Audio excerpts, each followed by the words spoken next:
এবার ভাঙড়ে শওকত মোল্লার হাত ধরে একাধিক বিজেপি নেতৃত্ব যোগদান করলো তৃণমূলে। বিজেপি করে দীর্ঘদিন ঘর ছাড়া ছিলেন তারা, কোনো সহায়তা পায়নি বিজেপির নেতৃত্বদের কাছে থেকেও। বিস্ফোরক দাবি করছেন সদ্য তৃণমূলের ঝান্ডা হাতে নেওয়া কর্মীগণ। সরাসরি দেখাবো সেই ছবি, চোখ রাখুন।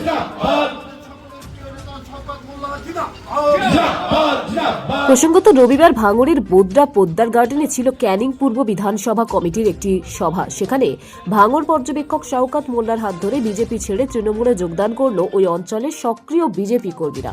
নতুন ওই সদস্যদের হাতে দলীয় পতাকা তুলে দিয়ে তৃণমূল কংগ্রেসের স্বাগত জানালেন ক্যানিং পূর্বের বিধায়কও। কিন্তু দলে যোগদান করার পর মুহূর্তে একজন কর্মী বিস্ফোরক অভিযোগ করছেন। তিনি কি বলছেন সরাসরি শোনাবো। আমাদের কোনো লাভ হয়নি, বড় ক্ষতি হয়েছে, ঠিক আছে। এবং আমি যে বিজেপি করে ক্ষতিগ্রস্ত হয়ে আমাদের জেলা সভাপতি থেকে শুরু করে আমাদের রাজ্য সভাপতি সবাই কাছে দরবার করেছিলাম, দাদা আপনাদের যে দলটা আমি করলাম আমাদের ছেলেমেয়েরা ক্ষতিগ্রস্ত, আপনি যে ঘর ছাড়া তার কি ব্যবস্থা করছেন? তারা তো আমাকে কোনো সাহায্য করেনি, উল্টে মুখের বা বলেছে তুই যেখানে পারিস চলে যা।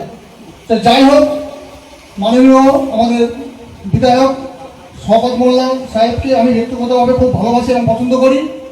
হয়তো ওনার সঙ্গে আমার কোনোদিন সাক্ষাৎ হয়নি, কিন্তু আমি ব্যক্তিগতভাবে ওনাকে চিনি। তাই ওনার আদর্শে আজ আমি আমাদের ছেলেদের নিয়ে তৃণমূল কংগ্রেসে যোগদান করলাম।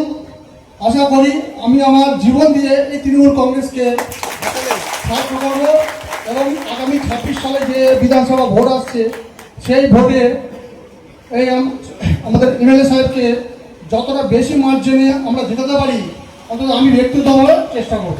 ক্যানিং পূর্ব বিধানসভার যে বোদরা অঞ্চল, এখানে বিশেষ করে বেশ কিছু আরএসএস এবং বিজেপির কর্মী সমর্থক যারা ছিল, তারা আজকে আমাদের প্রিয় মুখ্যমন্ত্রী মমতা বন্দ্যোপাধ্যায়ের উন্নয়নে সামিল হওয়ার জন্য তারা আজকে আমাদের দলে যোগদান করেছেন।